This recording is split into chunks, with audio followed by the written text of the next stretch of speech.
Ibu bapak dan saudara-saudara yang dikasihi dan mengasihi Tuhan, selamat pagi. Kita bersyukur untuk hari baru yang telah Tuhan anugerahkan dalam hidup kita. Dan kalau kita boleh bangun pada pagi hari ini, berarti Tuhan masih mempercayakan kepada kita satu hari lagi untuk kita jalani. Karena hari ini adalah anugerah, maka mari Bapak Ibu kita jalani dengan penuh sukacita, dengan penuh pengharapan dan semangat di dalam Tuhan. Kita mengawalinya dengan bersama-sama mengambil bagian dalam doa pagi pada hari ini. Mari kita bersatu dalam saat teduh sebelum kita masuk dalam doa pagi kita. Mari kita mulai.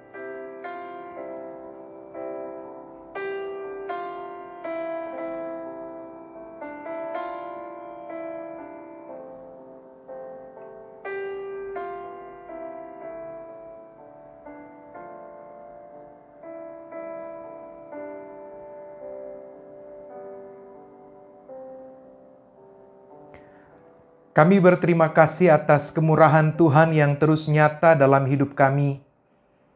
Kami tidak dapat membayangkan bagaimana kami hidup tanpa Tuhan. Dan kalau bukan Tuhan yang bersama-sama dengan kami, mungkin kami tidak akan sanggup untuk terus melangkah dari waktu ke waktu sampai dengan hari ini. Pada pagi hari ini kami semua membawa seluruh hidup kami untuk disapa oleh firman Tuhan. Kiranya Tuhan memampukan kami dalam tuntunan Roh-Mu yang kudus, agar sapaan firman-Mu boleh sungguh-sungguh berbicara di tengah-tengah berbagai tantangan dan pergumulan kami, supaya pada akhirnya kami dapat mengerti maksud-Mu dengan berbagai situasi dan kondisi yang sementara kami hadapi. Tolonglah kami supaya kami juga mampu menjadi pelaku-pelaku firman, dan pada bagian yang paling utama seluruh hidup kami mendatangkan kemuliaan bagi nama-Mu. Dalam nama Yesus Kristus, firman yang hidup, kami berdoa. Amin. Bapak, Ibu, dan saudara-saudara, bacaan kita pada pagi hari ini diambil dari Mazmur pasal 14. Kitab Mazmur pasal 14 menjadi nats kita pada pagi hari ini. Saya bacakan bagi kita Mazmur 14. Orang bebal berkata dalam hatinya, tidak ada Allah. Busuk dan jijik perbuatan mereka. Tidak ada yang berbuat baik. Tuhan memandang ke bawah dari sorga kepada anak-anak manusia untuk melihat apakah ada yang berakal budi dan yang mencari Allah. Mereka semua telah menyeleweng, semuanya telah bejat. Tidak ada yang berbuat baik, seorang pun tidak. Tidak sadarkah semua orang yang melakukan kejahatan, yang memakan habis umatku seperti memakan roti, dan yang tidak berseru kepada Tuhan? Di sanalah mereka ditimpa kejutan yang besar, sebab Allah menyertai angkatan yang benar. Kamu dapat mengolok-olok maksud orang yang tertindas, tetapi Tuhan adalah tempat perlindungannya. Ya, datanglah kiranya dari Sion keselamatan bagi Israel.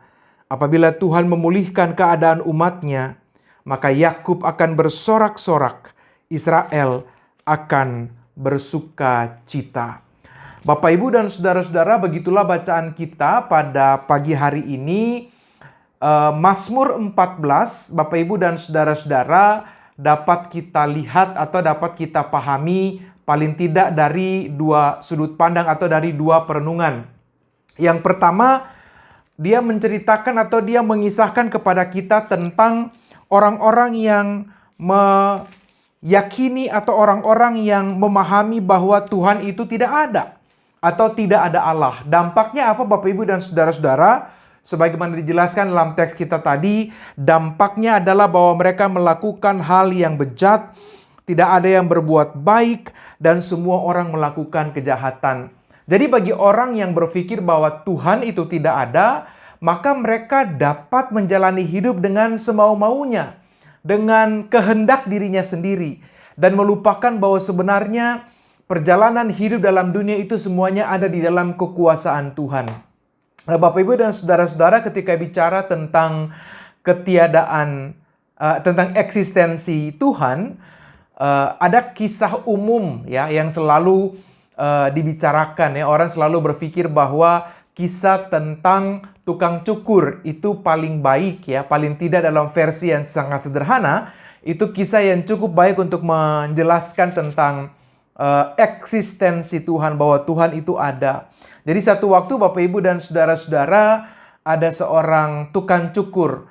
Ketika dia mencukur rambut pelanggannya, lalu mereka terlibat dalam berbagai percakapan, dan salah satu percakapan yang cukup hangat adalah tentang apakah Tuhan itu ada atau tidak. Konon katanya si tukang cukur mengatakan bahwa Tuhan itu nggak ada. Dia punya bukti bahwa di luar sana dia melihat bahwa banyak orang yang sakit, banyak orang yang bergumul, banyak orang yang penuh dengan kesulitan, yang kelaparan. Intinya ada banyak sekali persoalan-persoalan yang terjadi. Bagi si tukang cukur, kalau Tuhan itu ada, masa iya Tuhan membiarkan semua masalah itu begitu saja dan tidak menolong umatnya? Atau tidak menolong manusia yang bergumul dan berjuang di tengah-tengah situasi itu. Nah Bapak Ibu dan saudara-saudara, sementara si konsumen yang sedang dicukur rambutnya adalah orang yang yakin dan percaya bahwa Tuhan itu ada. Tapi dalam situasi itu Bapak Ibu dan saudara, dia diam saja. Dia tidak bisa berargumen lebih banyak. Ketika dia selesai mencukur rambutnya, lalu dia keluar, pergi, membayar, lalu kemudian dia keluar dan dia pergi. Tapi tidak berapa lama Bapak Ibu dan saudara, dia kembali. Lalu dia mengatakan tukang cukur itu tidak ada. Ya, tukang cukur tidak mau kalah. Mana mungkin kamu mengatakan tukang cukur tidak ada? Ini contohnya saya ada. Saya ada. Barusan malah kamu mencukur rambut kamu yang saya cukur. Jadi bagaimana mungkin kamu mengatakan bahwa tukang cukur tidak ada? Lalu ibu bapak dan saudara-saudara, si konsumen tadi yang percaya kepada Tuhan mengatakan bahwa tadi saya baru lewat. Di depan sana banyak orang yang rambutnya gondrong, urak-urakan, brewoknya panjang, tidak terurus. Ya, kalau memang tukang cukur ada, maka tentu mereka tidak demikian. Sontak tidak mau kalah, si tukang cukur mengatakan, ya mereka jadi rambutnya kotor, jenggotnya panjang dan tidak terurus, bukan karena tukang cukur tidak ada. Tapi itu terjadi karena mereka sendiri tidak mau datang kepada si tukang cukur. Lalu dengan sigap, si pelanggan yang percaya kepada Tuhan tadi mengatakan, disitulah intinya. Tuhan itu ada. Tapi kalau banyak persoalan itu ada di sekitar manusia, bukan karena Tuhan tidak ada. Tapi boleh jadi karena banyak orang yang bermasalah tadi tidak datang kepada Tuhan. Bapak, Ibu, dan saudara-saudara, ini kisah yang sangat umum yang mau menunjukkan kepada kita bahwa Tuhan itu eksis, bahwa Tuhan itu ada. Kejahatan terjadi bukan karena Tuhan tidak ada, tapi karena kita yang meniadakan Tuhan atau mengabaikan Tuhan dalam perjalanan hidup kita. Kita hidup menurut kemauan kita sendiri dan kita merasa bahwa kita punya kuasa atas hidup yang sementara kita jalani. Pemazmur pada pagi hari ini mau mengingatkan saudara dan saya hal yang kedua.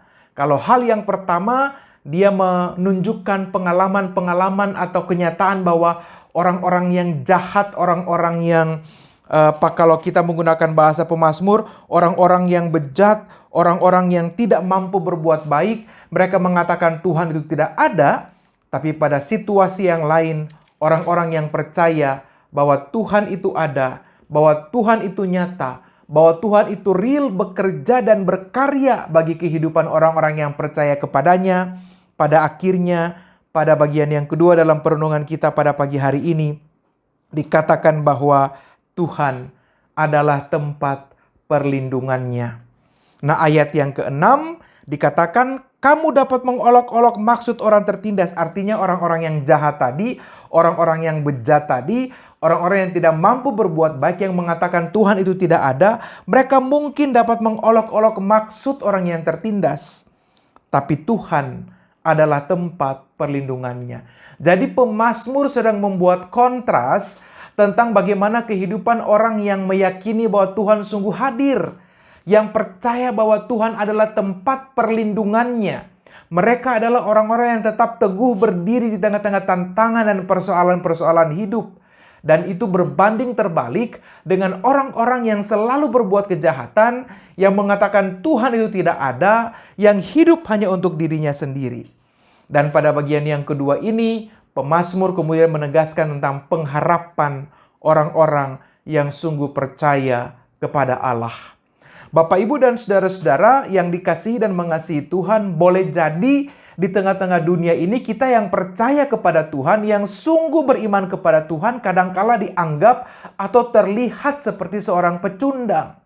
Kelihatan seperti orang yang terkalahkan. Kadangkala mungkin saudara dan saya tidak mampu untuk membalas cara pikir atau tuduhan-tuduhan berkaitan dengan iman kita kepada Allah. Mungkin saudara dan saya kelihatan seperti orang yang terkalahkan. Orang yang tidak bisa membela pengalaman iman kita sendiri bersama-sama dengan Tuhan. Tapi saudara-saudara, ketika Yesus naik di atas kayu salib, dia juga kelihatan seperti seorang pecundang yang terkalahkan. Dia kelihatan seperti pribadi yang tidak berkuasa atas apa-apa yang sementara dia hadapi.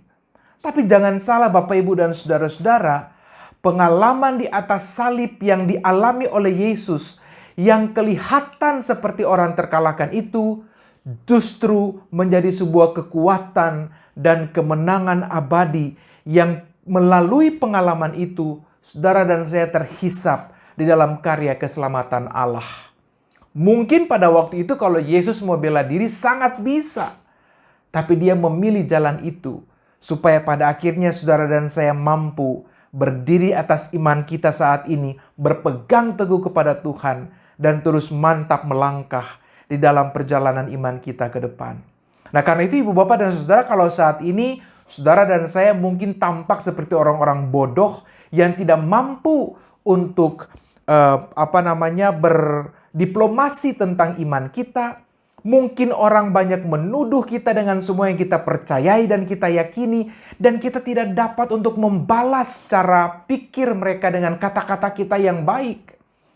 Tapi Bapak, Ibu, dan Saudara, pengalaman-pengalaman seperti itu pada akhirnya juga mampu terus memperkuat iman kita kepada Allah. Karena beriman kepada Tuhan itu tidak hanya melulu soal bagaimana kita ada dalam saling berbantah-bantah, ya. Beriman kepada Allah itu tidak berkaitan semata-mata tentang apologetik kita. Bagaimana kita membela, kita berdebat, mempertahankan iman percaya kita. Ya, masa hidup Yesus ketika dia berhadapan dengan macam-macam situasi, kadang dia bisa konfrontasi dengan mereka. Tapi ada kalanya dia juga membiarkan mereka dan dia pergi melanjutkan aktivitas pelayanannya. Jadi Bapak, Ibu, dan Saudara, ketika saudara dan saya diperhadapkan pada tantangan yang demikian, atau mungkin kita diperhadapkan pada situasi yang jauh lebih sulit, firman Tuhan pada pagi hari ini mau meneguhkan kita bahwa Tuhan adalah tempat perlindungan saudara-saudara dan saya. Boleh jadi kita dapat membela dalam tanda petik, mungkin kita dapat membela atau menghidupi Kristus itu dalam sikap kita, dalam tutur kata kita, dalam pemikiran kita, dan dalam pembawaan hidup kita. Mungkin kita bisa menjadi orang Kristen yang baik bukan dalam pembelaan, ya, debat dan seterusnya, tapi mungkin dalam melayani orang lain, hidup jujur di kantor, memperlakukan bawahan di kantor dengan manusiawi, ya. Boleh jadi kita berbagi berkat dalam cara-cara yang dapat kita lakukan pada orang-orang yang mungkin dipinggirkan atau dimarginalkan dalam masyarakat.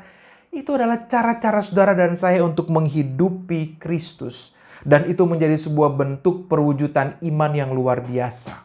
Bapak, Ibu, dan saudara-saudara yang dikasihi dan mengasihi Tuhan, dengan cara-cara seperti itu, pada akhirnya kita dapat kemudian mengatakan bahwa Tuhan sungguh ada. Dan karena Dia ada, karena kita mengalami perjumpaan dengannya, maka kita mampu menghidupi seluruh proses yang Tuhan kehendaki dalam hidup kita bersama. Kita tetap bertahan di tengah-tengah tantangan dan pergumulan iman yang luar biasa, karena kita telah mengalami pengalaman iman dalam perjumpaan dengan Tuhan. Dan pengalaman perjumpaan dengan Tuhan itu menjadi dasar yang sangat kuat, yang terus mendorong saudara dan saya untuk tidak dapat beralih, tapi terus berdiri di dalam Kristus, memilih Kristus dan bukan yang lain, dan terus melangkah, menerobos berbagai tantangan dan kesulitan hidup, dan berjalan bersama-sama dengan Tuhan dari waktu ke waktu. Bapak, Ibu, dan saudara-saudara, kita sebagai orang percaya sekalipun selalu diperhadapkan pada pilihan-pilihan. Boleh jadi pada titik tertentu dalam pengalaman iman, mungkin saja kita tergoda untuk mengatakan Tuhan itu tidak ada. Mungkin kita kecewa dengan pengalaman-pengalaman hidup.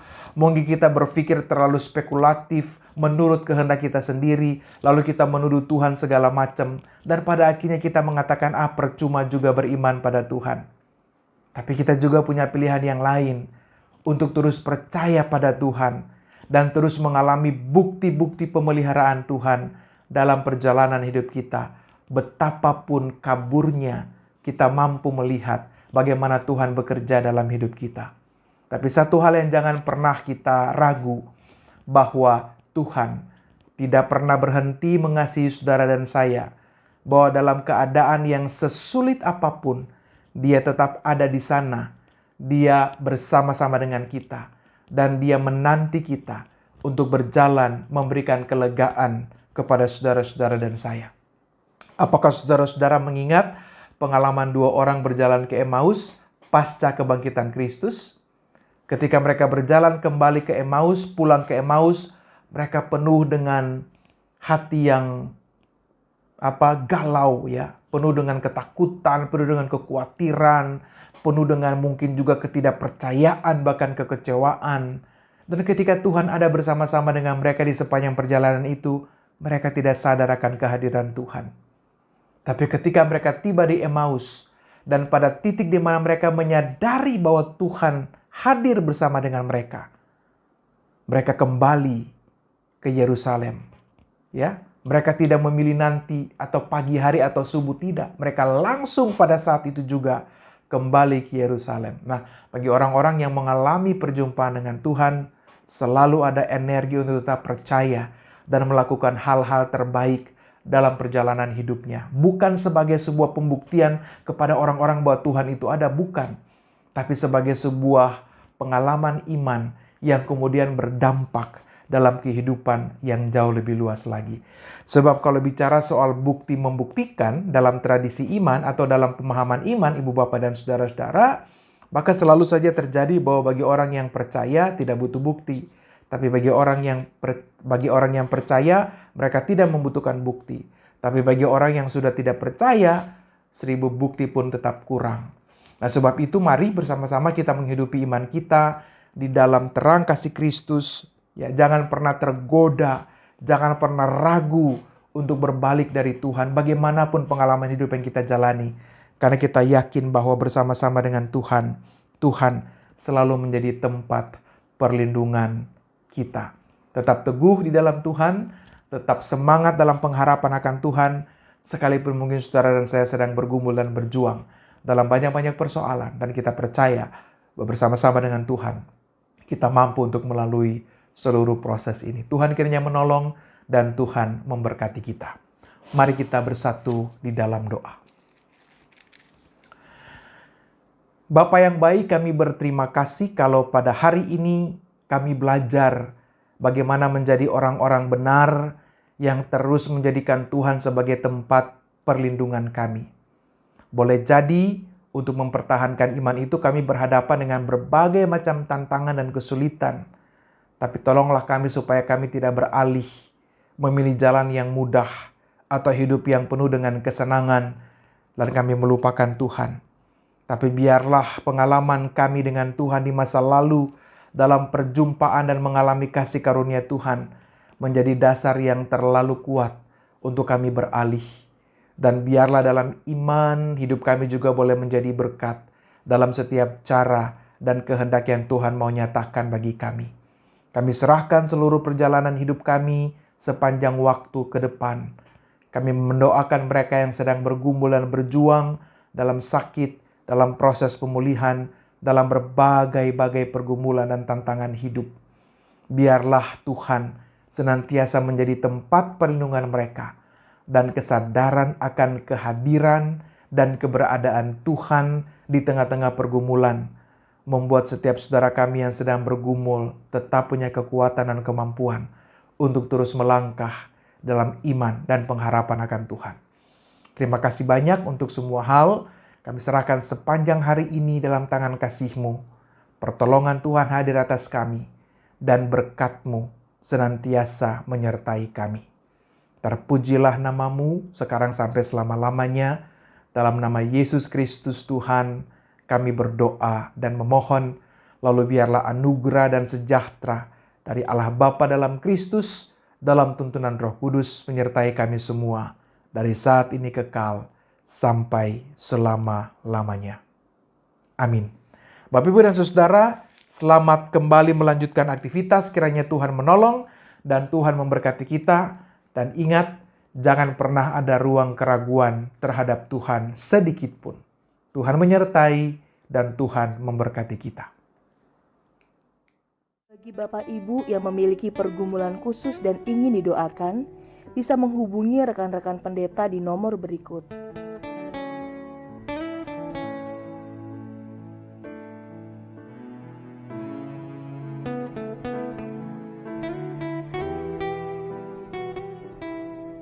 Tuhan Yesus memberkati.